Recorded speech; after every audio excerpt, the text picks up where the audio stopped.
video we're going to talk to you in a bit more detail about abdominal separation, and this is a condition that we believe every mum should know about, but unfortunately from speaking to the clients that we work with, many don't even know what it is. The medical term for abdominal separation is diastasis recti, and it basically is a condition where the membrane that joins the two sides of the rectus abdominis muscle, which is the outer muscle of the core, think of it as your six-pack muscle, it's often referred to, the membrane splits and opens up. Now the reason this happens a lot during pregnancy, it's not just because of the stretching of the muscle to accommodate the baby, but the main issue is the change in posture and alignment of the body whilst you are pregnant. So you end up with a pelvis that is shifted out of position, or you have bottom ribs that flare outwards. And what this does is it increases what we call intra-abdominal pressure within the core. So there's a big build-up of pressure when you breathe if your body is not in the correct alignment. And this pressure has got to go somewhere, and on a weak core it's either going to go outwards and create this separation, or it may go downwards creating pelvic floor dysfunction, or it may also go upwards on the diaphragm creating hiatus hernias. And often you'll find that a lot of women have, if they have a separation, they'll have some kind of pelvic floor dysfunction at the same time because they are caused by the same issues. Now there's currently a huge lack of awareness around diastasis recti. Many women don't know what it is, so how can they know if they've got it? And what makes it even worse is quite a lot of women that we've spoken to, and myself included, were never checked for diastasis recti at the 6-week postnatal check, when you would imagine that your GP is checking you for every eventuality.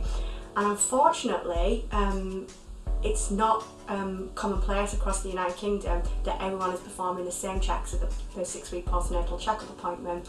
So if you don't know what it is and you don't know that you've got it, then how are you supposed to know what you should or shouldn't be doing to avoid making it worse? And that's where the problem lies. Some little symptoms that you might find kind of indicate that you could possibly have a separation are things like your abdominals bulging or doming outwards, often into a little bit of a point, especially when you do any kind of movement that creates intra-abdominal pressure. Anything like a sit-up kind of movement, like getting up out of bed or out of the bath and the abdominals pointing upwards or doming up. Back pain, any level of pelvic floor dysfunction, even if it is just when you cough, a little bit of urine leaks out. Another symptom is also looking like you appear still pregnant slightly. No matter how much excess belly fat you lose, you still have a little pouch that appears like you are still pregnant. Unfortunately, many women return back to pre-pregnancy exercise without realising they've got abdominal separation, and this can have a series of knock-on effects on the rest of the body. Because their abdominals are separated, as Robin explained, it's creating an imbalance in the pressure in their intra-abdominal area, which can then result in lots of different problems. And there are certain exercises that can make diastasis recti even worse, such as... So it's any of your typical exercises which build up pressure and kind of flex the abdominals. So things such as sit-ups, crunches, bicycle abs, burpees, press-ups, full press-ups, unmodified planks, and by that we mean full planks, any kind of variation of planking exercises. Heavy weight training as well, because if you're unable to brace your abdominals because of the separation, when you lift heavy weights, again, you're increasing that pressure going forward, widening the separation of the abdominals. Pushing out on the abdominals and on that weakened pelvic floor as well. So all of these exercises we've just listed are just to avoid until you've strengthened your deep core muscles and are able to contain the intra-abdominal pressure in that unit, so the forces are exerting equally in all directions, not pushing out, not pushing down and not pushing up, competing against each other. So we recommend that now you watch our self-check video and to find out whether or not you have got diastasis recti.